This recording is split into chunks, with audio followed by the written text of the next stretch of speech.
இன்னொரு இடத்துலயும் போய் மருந்து வாங்கி சாப்பிட்டோம், அதுவும் சரியாகல.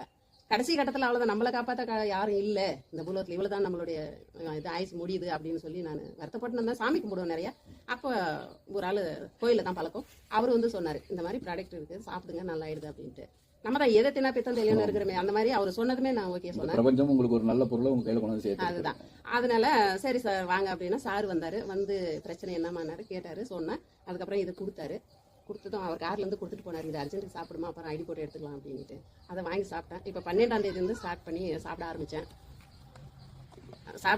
சார். சாப்பிட்ட ஒரு 4 நாள்லேயே எனக்கு அந்த எனர்ஜி வந்துச்சு. என்ன சாப்பிட்டீங்கம்மா? முதல்ல என்ன சாப்பிட்டீங்க? இந்த ப்ராடக்ட்டை எப்படி சாப்பிட்டீங்க? இதுல ஒரு சின்ன ஒரு பாக்கெட் இருக்குது இல்லையா சார், அதை எடுத்து கட் பண்ணி இந்த நாக்குல கொட்டி அதை சாப்பிட்டேன். ஃபர்ஸ்ட் தண்ணி குடிச்சேன். அப்புறம் இது சாப்பிட்ட பின்னாடி 20 நிமிஷம் கழிச்சு இது டானிக்கு குடிச்சேன்.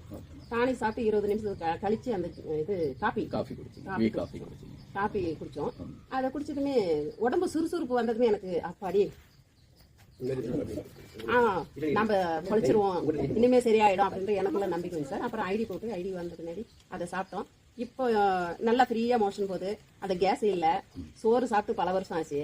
இப்போ நான் 3 நேரமும் சோறு சாப்பிடுறேன், எந்த பிரச்சனையும் இல்லை. உடம்பு சோறு சாப்பிட்டு இப்போ நீங்க 3 நேரமும் சோறு சாப்பிட்டுருக்கீங்கன்னு சொன்னீங்க. சோறு சாப்பிட்டா என்ன ஆனிச்சு உங்களுக்கு? அதுக்கு முன்னா சோறு சாப்பிட்டா ஜீரணம் ஆகாது, நெஞ்செல்லாம் எரியும், தொண்டையெல்லாம் வலிக்கும், புண்ணு மாதிரிக்கும், அப்புறம் குத்தும், உடம்புலாம் குத்தும், வலிக்கும், உடம்பு வீக்கம் ஏறிடும், வளைய முடியாது.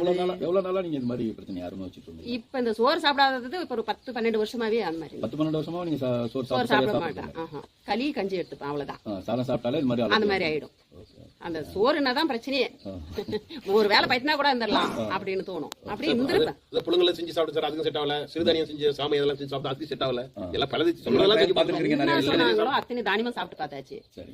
ஒண்ணுக்கு ஒண்ணு அதிகமாகும், கூட அல்சர் அதுக்கு மேல ஆயிடும். அந்த கேஸுங்கிறதுனால அல்சர் ஓவர் ஆயிடும்.